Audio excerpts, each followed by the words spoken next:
20. Bienvenidos, continuamos con brucelosis, parte 2 y final del tema. En esta segunda parte vamos a completar el estudio revisando las manifestaciones clínicas, compromiso de órganos y sistemas, diagnóstico microbiológico y serológico, tratamiento, formas complicadas, profilaxis, pronóstico y vigilancia. Vamos a seguir exactamente el orden de las imágenes y explicaremos cada apartado para comprenderlo, no solamente memorizarlo. Imagen 1. Manifestaciones clínicas de la brucelosis. La brucelosis es una enfermedad sistémica y una de sus características fundamentales es que su presentación clínica puede ser muy variable. El dato que aparece con mayor frecuencia es la fiebre, que puede acompañarse de sudoración profusa, sobre todo durante la noche. La dificultad es que estos hallazgos no son exclusivos de la brucelosis. Una persona puede presentarse simplemente como un paciente con síndrome febril y, al inicio, confundirse con muchas otras enfermedades infecciosas. Hay dos características que pueden orientarnos. Primero, la fiebre puede adoptar un patrón ondulante. Esto quiere decir que puede haber periodos en los que la temperatura disminuye y el paciente parece mejorar, seguidos posteriormente por una nueva elevación de la temperatura o recurrencia de los síntomas. Segundo, aproximadamente la mitad de los pacientes puede presentar, además de fiebre, síntomas y signos musculoesqueléticos. Esta combinación de fiebre con dolor articular, óseo o vertebral es muy importante dentro de la presentación clínica. 2. Periodo de incubación e inicio.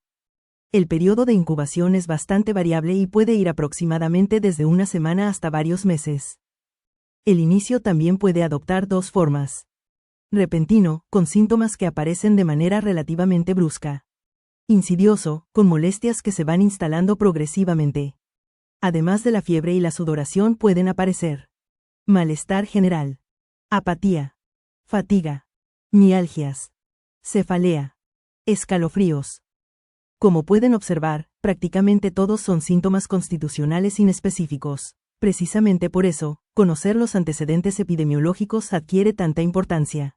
3. Formas de presentación inicial. La brucelosis puede comenzar de diferentes maneras. Una posibilidad es presentarse simplemente como una enfermedad febril, parecida a otros cuadros infecciosos sistémicos. Otra presentación es la combinación de fiebre con monoartritis aguda, especialmente descrita en pacientes jóvenes. Monoartritis significa inflamación predominantemente de una sola articulación. También puede presentarse como una fiebre prolongada, acompañada de sudoración intensa, dorsalgia, lumbalgia, dolor de cadera. Por eso, en lugares donde la enfermedad se encuentra habitualmente presente, una fiebre prolongada sin una causa clara debe hacer considerar la posibilidad de brucelosis, sobre todo si existen antecedentes epidemiológicos compatibles. 4. Datos que orientan al diagnóstico. Aquí entra en juego una buena anamnesis. Debemos investigar especialmente contacto con animales, exposición ocupacional, consumo de productos lácteos no pasteurizados, particularmente quesos frescos o blandos, trabajo en laboratorios de microbiología, inoculación accidental con vacunas veterinarias que contienen cepas vivas. Esto es fundamental porque la clínica por sí sola puede ser insuficiente. Un paciente con fiebre, sudoración y dolor lumbar no necesariamente tiene brucelosis, pero si además trabaja manipulando animales o consume productos lácteos no pasteurizados, la sospecha aumenta considerablemente. 5. Manifestaciones musculoesqueléticas. Son unas de las manifestaciones más frecuentes y clínicamente importantes. Quinta, artritis. El compromiso osteoarticular puede afectar especialmente vértebras lumbares, articulaciones sacroilíacas, articulaciones periféricas. Entre las articulaciones individuales mencionadas con mayor frecuencia se encuentran rodilla, cadera, hombro, articulación esternoclavicular. El patrón puede ser una monoartritis o una poliartritis. Un detalle interesante es que la artritis séptica producida por brucelosis puede evolucionar de manera relativamente lenta, a diferencia de algunos cuadros bacterianos agudos que presentan una destrucción articular mucho más rápida. 5b. Osteomielitis vertebral. La osteomielitis puede acompañar al compromiso articular. En la afectación vertebral por brucelosis pueden observarse varias características. Predilección por las vértebras lumbares inferiores. Pueden comprometerse varias vértebras contiguas. La inflamación del disco intervertebral puede aparecer de manera relativamente tardía. El cuerpo vertebral puede conservarse hasta fases avanzadas. El compromiso del conducto raquídeo es relativamente raro. Pueden aparecer osteofitos anterolaterales. Los abscesos paravertebrales suelen ser pequeños y localizados. El absceso del PSOAS es poco frecuente. La destrucción vertebral importante y la compresión medular también son poco habituales. Por esa razón, según el material, el tratamiento quirúrgico se necesita con poca frecuencia. 6. Aparato respiratorio. La brucelosis también puede afectar el sistema respiratorio. Aproximadamente 25% de los pacientes puede presentar tos. En las radiografías de tórax pueden aparecer alteraciones, aunque no existe una imagen radiológica única o característica. Entre las manifestaciones respiratorias mencionadas encontramos neumonía, empiema, adenopatía intratorácica, absceso pulmonar. Un detalle importante es que los cultivos realizados a partir de esputo o líquido pleural pueden ser negativos con frecuencia. Por tanto, un cultivo respiratorio negativo no necesariamente descarta el diagnóstico en un paciente con sospecha clínica. Imagen 2. Afectación hematológica y compromiso de otros órganos. Esta imagen continúa mostrándonos por qué la brucelosis debe entenderse como una enfermedad sistémica. 1. Afectación hematológica. Puede encontrarse hepatoesplenomegalia, es decir, aumento del tamaño del hígado y del vaso, aproximadamente en 10 a 25% de los pacientes. También puede encontrarse linfadenopatía, es decir, aumento de tamaño de los ganglios linfáticos, aproximadamente en 10 a 20%. Estos hallazgos no son específicos. Por eso, el diagnóstico diferencial hematológico puede incluir otras enfermedades capaces de ocasionar cuadros sistémicos semejantes. 2. Aparato genitourinario. Hasta aproximadamente 10% de los varones puede presentar epididimoorquitis aguda. Esto significa inflamación del epidídimo y del testículo, por lo que clínicamente debe diferenciarse de otras causas de inflamación testicular. También pueden aparecer prostatitis, inflamación de las vesículas seminales, salpingitis, pielonefritis. Es decir, el aparato genitourinario puede convertirse en otro sitio de localización focal de la infección. 3. Embarazo. En mujeres embarazadas infectadas se ha observado una mayor incidencia de pérdida fetal. La imagen también aclara que, dentro del material proporcionado, no se describen efectos teratógenos. Por tanto, debemos diferenciar dos conceptos. Puede existir mayor riesgo de pérdida del embarazo, pero eso no significa necesariamente que la bacteria esté descrita aquí como causante de malformaciones congénitas. 4. Afectación neurológica. La afectación del sistema nervioso puede comenzar de manera poco específica. Inicialmente pueden presentarse depresión, letargia. En una proporción pequeña de pacientes pueden aparecer manifestaciones mucho más importantes, como meningoencefalitis linfocítica, cuadros infecciosos intracraneales, abscesos intracerebrales, aneurismas micóticos. La neurobrucelosis puede ser difícil de reconocer inicialmente porque algunos de sus primeros síntomas son inespecíficos. 5. Afectación cardiovascular. La complicación cardiovascular más importante es la endocarditis. Aparece aproximadamente en 1% de los casos, pero a pesar de ser poco frecuente constituye una complicación de enorme importancia clínica. La válvula afectada con mayor frecuencia es la válvula aórtica, ya sea una válvula natural o una prótesis valvular. Más adelante veremos que esta localización requiere un tratamiento mucho más prolongado e intensivo. 6. Abscesos y afectación focal. Brucella puede diseminarse por vía hematógena y producir abscesos metastásicos o inflamación focal prácticamente en cualquier región del organismo. Entre las localizaciones mencionadas aparecen mama, glándula tiroides. Esto vuelve a demostrar que prácticamente cualquier órgano puede convertirse en un foco de infección. 7. Manifestaciones cutáneas. Las manifestaciones en la piel son infrecuentes y poco específicas, pero pueden aparecer durante la evolución de la enfermedad. Por lo tanto, las lesiones cutáneas por sí solas tienen poco valor diagnóstico y siempre deben interpretarse dentro del contexto general del paciente. 8. Integración clínica. Si reunimos todo lo visto, la combinación que debe hacernos pensar en brucelosis es fiebre prolongada o de comportamiento ondulante, sudoración nocturna, síntomas musculoesqueléticos, antecedentes epidemiológicos compatibles. A partir de allí debemos buscar compromiso focal de articulaciones, vértebras, sistema nervioso, corazón, aparato genitourinario u otros órganos. Imagen 3. Diagnóstico de la brucelosis. La primera idea que debemos tener clara es que el cuadro clínico de la brucelosis no es característico. Por eso, el diagnóstico no se basa exclusivamente en los síntomas. Debe construirse a partir de 3 elementos. Antecedente de posible exposición. Cuadro clínico compatible. Estudios de laboratorio que apoyen el diagnóstico. Es decir, epidemiología más clínica más laboratorio. 2. Alteraciones de laboratorio. Los resultados bioquímicos pueden encontrarse dentro de límites normales, aunque en algunos pacientes pueden elevarse. Enzimas hepáticas. Bilirrubina. Entre las alteraciones hematológicas pueden encontrarse leucopenia, habitualmente leve. Linfocitosis relativa. En algunos pacientes, anemia leve. Trombocitopenia. Alteraciones compatibles con coagulación intravascular diseminada, acompañadas de incremento de productos de degradación del fibrinógeno. También debemos valorar los reactantes inflamatorios. La velocidad de eritrosedimentación y la proteína C reactiva pueden estar normales o aumentadas. Nuevamente, no son pruebas específicas para brucelosis.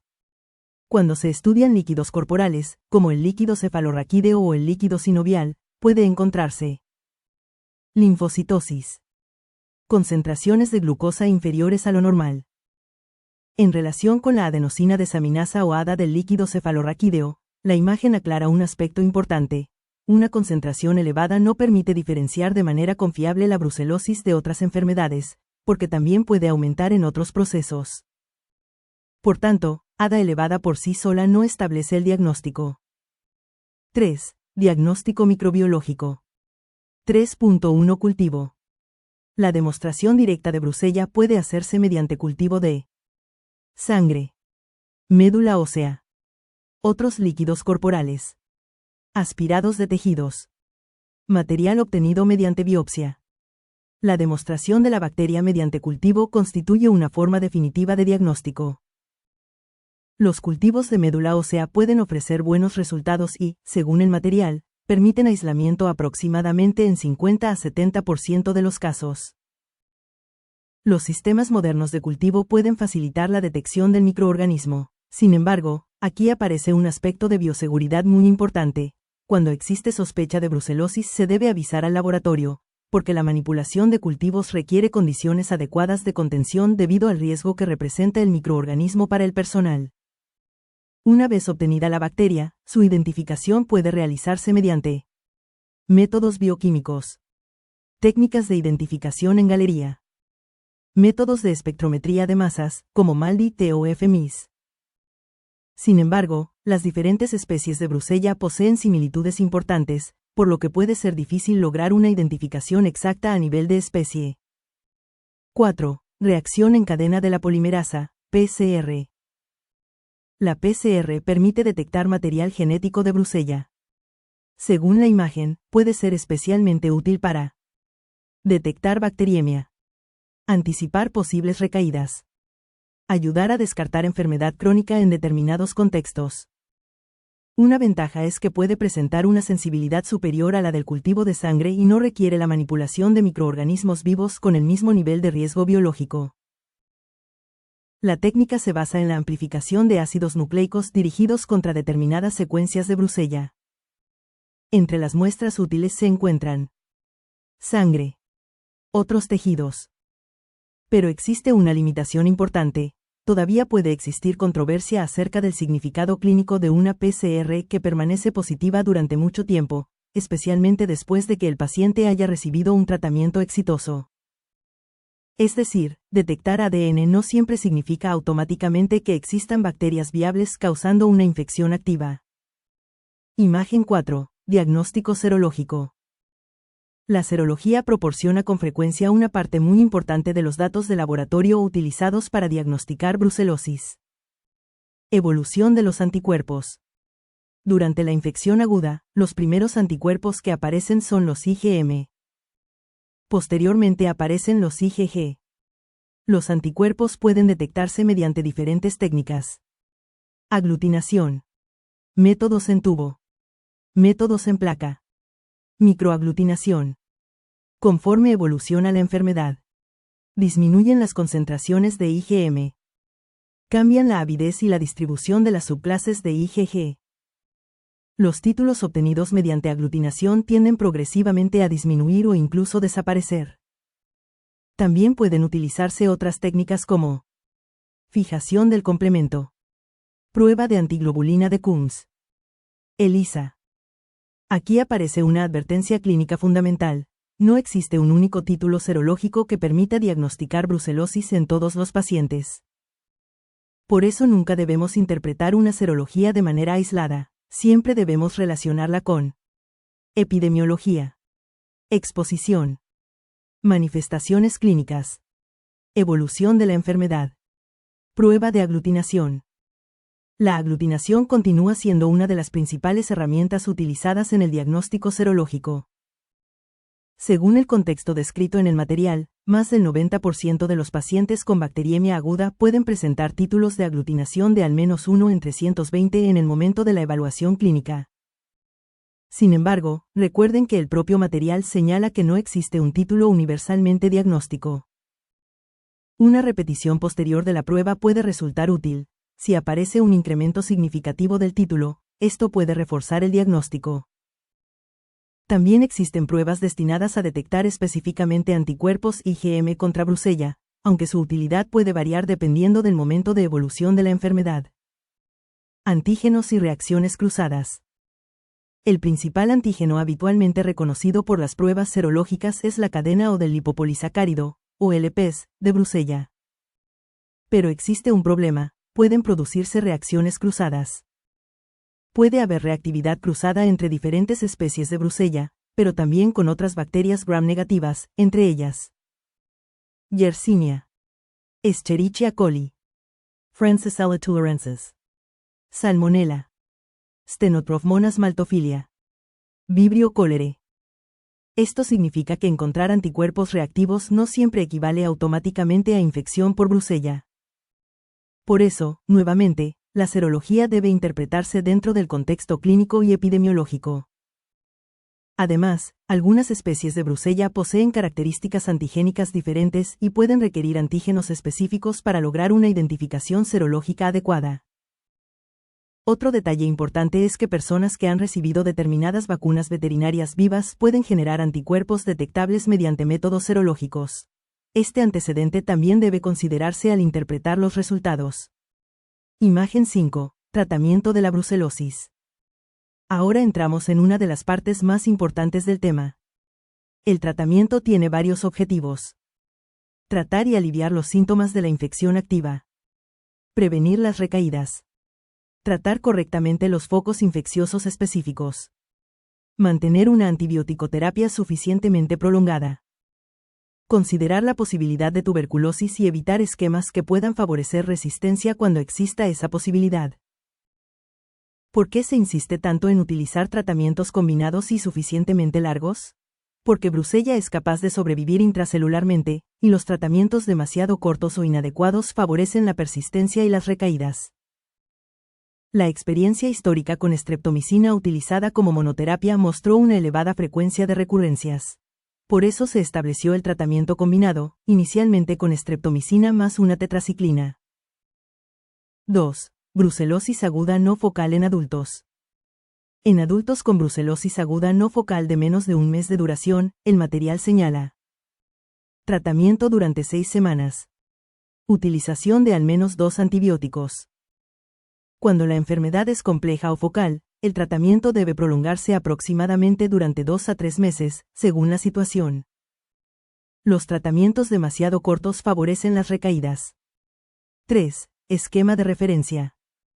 El esquema presentado es: streptomicina, 0.75 menos 1 gramo intramuscular una vez al día durante 14 a 21 días. Más doxiciclina, 100 miligramos cada 12 horas durante 6 semanas. Después de este tratamiento se describe aproximadamente un 5 a 10% de recaídas. Lo importante conceptualmente es recordar la combinación de un aminoglucósido durante la fase inicial con una tetraciclina mantenida durante varias semanas. 4. Esquema alternativo. Otro esquema mostrado es rifampicina, 600 a 900 miligramos al día. Más doxiciclina, 100 miligramos cada 12 horas durante 6 semanas.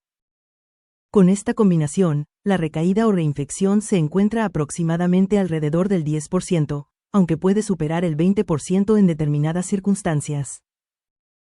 La imagen también señala una interacción farmacológica importante. La rifampicina puede aumentar la eliminación de doxiciclina y, por tanto, disminuir sus concentraciones. 5. Pacientes que no pueden recibir tetraciclinas. En pacientes que no pueden tolerar o recibir tetraciclinas, como determinados niños o mujeres embarazadas, el material menciona el empleo de TMPSMX en dosis altas. Para adultos se señala aproximadamente 2 a 3 tabletas de dosis regulares, 2 veces al día, ajustadas según el peso. Este apartado debe interpretarse dentro de la valoración clínica individual del paciente, especialmente en niños y embarazo. 6. Aminoglucósidos. La gentamicina puede utilizarse en lugar de la streptomicina. El esquema indicado en la imagen es gentamicina 5 a 6 mg por kilogramo, día durante al menos 2 semanas. Los cursos más breves de aminoglucósidos se han relacionado con una mayor frecuencia de fracaso terapéutico en adultos. En niños con enfermedad no complicada se mencionan ciclos de gentamicina durante 5 a 7 días. Asociada con otro esquema, como TMPSMX durante 3 semanas. Sin embargo, la propia imagen señala que todavía se requieren más estudios para respaldar completamente esta estrategia. 7. Fluoroquinolonas. Las fluoroquinolonas no se recomiendan como monoterapia, porque utilizadas solas se han asociado con una frecuencia elevada de recaídas. Se han utilizado ofloxacino, ciprofloxacino, asociados con rifampicina durante 6 semanas. Estos esquemas pueden constituir una alternativa a otros tratamientos de 6 semanas en adultos, aunque el material señala que su papel como primera línea no está claramente establecido. 8. Tratamiento con 3 antibióticos. Se ha observado una mayor eficacia utilizando 3 fármacos. Doxiciclina, rifampicina, un aminoglucósido durante la fase inicial. Este régimen debe considerarse especialmente en enfermedad complicada. Pacientes en quienes el cumplimiento terapéutico puede ser problemático. Aquí el mensaje fundamental es que cuanto más complicada o focal sea la enfermedad, mayor importancia adquieren la combinación de antibióticos y la duración adecuada del tratamiento. Imagen 6. Neurobrucelosis, endocarditis y profilaxis después de la exposición. 1. Neurobrucelosis. La afectación neurológica significativa requiere un tratamiento mucho más prolongado que la enfermedad no complicada. El material menciona tratamientos de aproximadamente 3 a 6 meses. Además, habitualmente se agrega ceftriaxona al esquema regular. La lógica es que cuando existe compromiso del sistema nervioso central necesitamos fármacos con adecuada penetración y una duración suficientemente prolongada para disminuir el riesgo de persistencia. 2. Endocarditis por brucella. La endocarditis requiere un tratamiento especialmente intensivo. Se utilizan como mínimo 3 antibióticos, generalmente un aminoglucósido, una tetraciclina, rifampicina. Muchos expertos agregan además ceftriaxona, una fluoroquinolona, o ambas. El tratamiento suele mantenerse aproximadamente durante 4 a 6 meses. Y aquí hay un aspecto fundamental. A pesar del tratamiento antimicrobiano intensivo, algunos pacientes pueden necesitar cirugía valvular.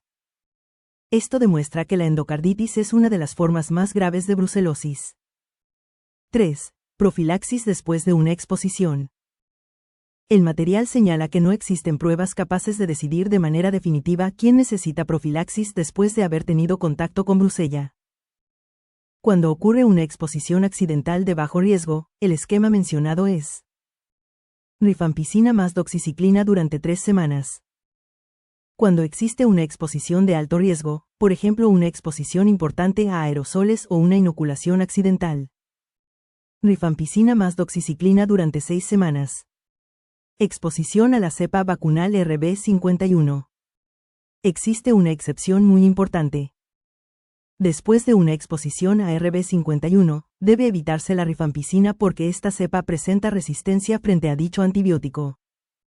El material menciona como alternativa TMPSMX más doxiciclina. Y ante una exposición grave durante el embarazo o en una mujer con posibilidad de embarazo, se recomienda valoración por expertos. Imagen 7. Pronóstico y vigilancia de la brucelosis. Llegamos a la parte final del tema. La recurrencia puede presentarse hasta aproximadamente en 30% de las personas que no cumplen adecuadamente los esquemas terapéuticos.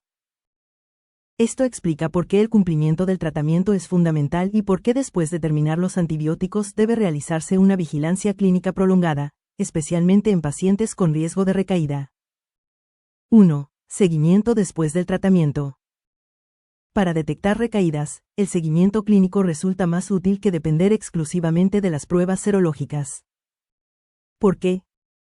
Porque después de un tratamiento exitoso los anticuerpos pueden permanecer positivos durante mucho tiempo. Los IgG detectados mediante aglutinación y técnicas relacionadas pueden permanecer elevados durante más de 2 años. Los títulos obtenidos mediante fijación del complemento suelen disminuir hasta valores normales aproximadamente durante el primer año después de la curación. Por lo tanto, la persistencia de anticuerpos no significa necesariamente que continúe una infección activa. Esta es una idea fundamental. Serología positiva persistente no es sinónimo automático de recaída. También debemos saber que la inmunidad adquirida después de padecer brucelosis no es completamente sólida. Por tanto, una persona puede volver a infectarse si posteriormente se expone nuevamente a brucella. 2. Mortalidad. La mortalidad global es baja. Según el material, menos del 1% de los pacientes fallece por brucelosis. Cuando ocurre la muerte, suele relacionarse principalmente con afectación cardíaca grave, especialmente endocarditis. Con menor frecuencia, enfermedad neurológica grave. Aunque la mortalidad sea baja, eso no significa que siempre sea una enfermedad leve. La recuperación puede ser lenta y algunos pacientes pueden presentar una incapacidad prolongada con repercusiones físicas y funcionales. 3. Brucelosis crónica. La existencia de un estado verdaderamente crónico y prolongado después de haber recibido un tratamiento satisfactorio continúa siendo controvertida. Cuando un paciente persiste con síntomas después del tratamiento, antes de atribuirlos automáticamente a una brucelosis activa deben considerarse y excluirse otras posibilidades, entre ellas síndromes inespecíficos de fatiga crónica. Otras causas de hiperhidrosis. Consumo excesivo de alcohol. Obesidad. Las técnicas más sensibles para detectar antígenos o ADN de brucella podrían ser útiles para identificar a los pacientes que realmente mantienen una infección activa. Sin embargo, como vimos previamente, incluso las técnicas moleculares necesitan interpretarse cuidadosamente dentro del contexto clínico. 4. Profilaxis y prevención. La prevención de la brucelosis depende principalmente de 2 estrategias. Controlar la infección en los animales. Reducir la exposición humana. Vacunas. El material menciona vacunas elaboradas con cepas vivas atenuadas de brucella para personas con riesgo elevado, aunque señala importantes limitaciones. Protección de duración limitada. Reactogenicidad importante. También se han desarrollado vacunas basadas en subunidades, aunque su utilidad no aparece claramente establecida en el material y no se recomiendan según lo presentado. Prevención veterinaria. Esta es una de las medidas más importantes porque la brucelosis humana depende en gran medida de la infección animal. Las estrategias señaladas incluyen identificar los animales infectados, Sacrificar los rebaños o grupos infectados cuando corresponda, junto con las medidas compensatorias pertinentes. Controlar el desplazamiento de los animales. Realizar inmunización animal cuando esté indicada. Si conseguimos disminuir la brucelosis en los animales, también disminuiremos considerablemente la aparición de la enfermedad en seres humanos. Prevención alimentaria. Cuando no es posible garantizar un adecuado control de la infección animal, una medida fundamental es la pasteurización de todos los productos lácteos antes del consumo. Esto busca evitar uno de los mecanismos de transmisión más importantes, el consumo de leche o derivados lácteos contaminados. Vigilancia epidemiológica. Finalmente, los casos de brucelosis deben vigilarse tanto en animales como en seres humanos. Los casos deben notificarse a las autoridades correspondientes de salud pública para facilitar. Vigilancia epidemiológica. Identificación de focos.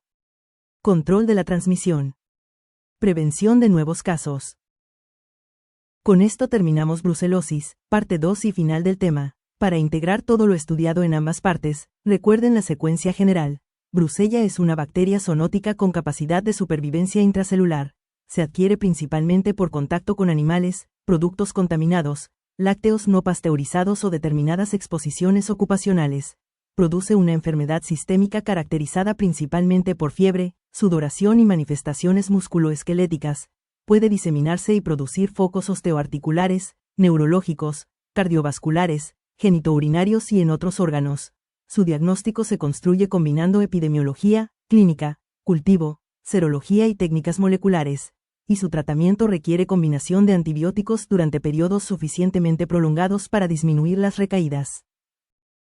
Muchas gracias por acompañarme hasta el final de este tema. Espero que esta explicación les haya permitido comprender la brucelosis de forma ordenada, desde su presentación clínica hasta el diagnóstico, tratamiento, seguimiento y prevención.